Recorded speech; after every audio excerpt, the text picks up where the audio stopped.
1. Who looks outside, dreams, who looks inside, awakes. 2. We cannot change anything until we accept it. Condemnation does not liberate, it oppresses. 3. There is no coming to consciousness without pain. 4. The debt we owe to the play of imagination is incalculable. 5. Knowledge rests not upon truth alone, but upon error also. 6. Often the hands will solve a mystery that the intellect has struggled with in vain. 7. It all depends on how we look at things, and not how they are in themselves. 8. Great talents are the most lovely and often the most dangerous fruits on the tree of humanity. They hang upon the most slender twigs that are easily snapped off. 9. A man who has not passed through the inferno of his passions has never overcome them. Carl Jung. 10. An understanding heart is everything in a teacher, and cannot be esteemed highly enough. One looks back with appreciation to the brilliant teachers, but with gratitude to those who touched our human feeling. The curriculum is so much necessary raw material, but warmth is the vital element for the growing plant and for the soul of the child. 11. Where love rules, there is no will to power, and where power predominates, love is lacking. The one is the shadow of the other. 12. The creation of something new is not accomplished by the intellect, but by the play instinct acting from inner necessity. The creative mind plays with the objects it loves. 13. Shame is a soul-eating emotion. 14. The rational attitude which permits us to declare objective values as valid at all is not the work of the individual subject, but the product of human history. Carl Jung. 15th Carl Jung quote: Nothing has a stronger influence psychologically on their environment, and especially on their children, than the unlived life of the parent. Carl Jung. 16. The least of things with a meaning is worth more in life than the greatest of things without it. Carl Jung. 17. To ask the right question is already half the solution of a problem. 18. To me, dreams are part of nature, which harbors no intention to deceive, but expresses something as best it can.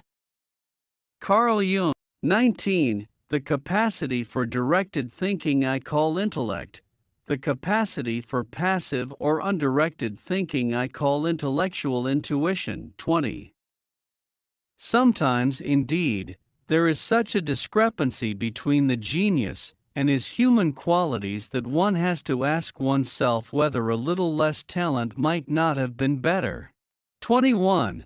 I have always been impressed by the fact that there are a surprising number of individuals who never use their minds if they can avoid it, and an equal number who do use their minds, but in an amazingly stupid way.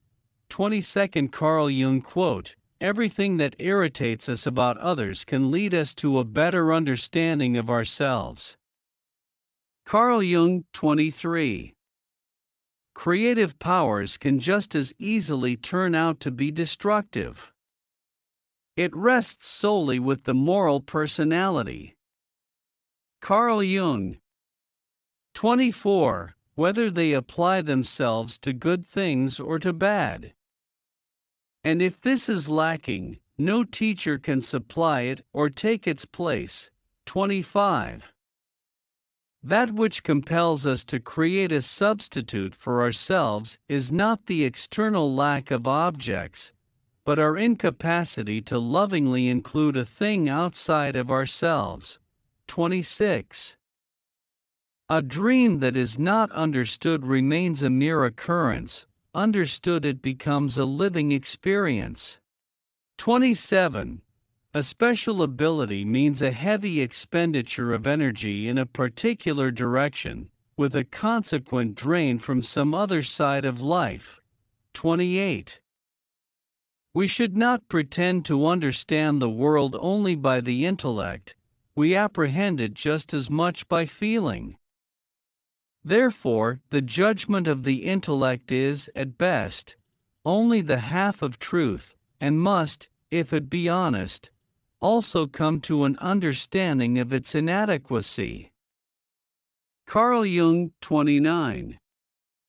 If a man knows more than others, he becomes lonely. Carl Jung, 30. I regret many follies which sprang from my obstinacy, but without that trait I would not have reached my goal. 31.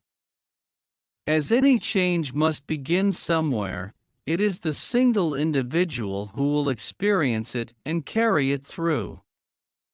The change must indeed begin with an individual, it might be any one of us.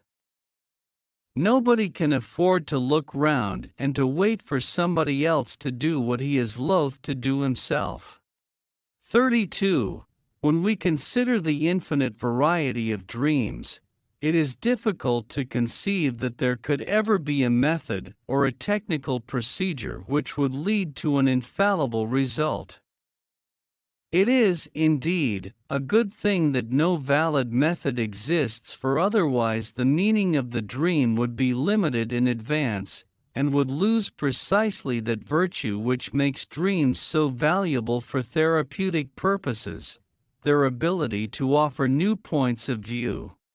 33. The greatest and most important problems of life are all fundamentally insoluble.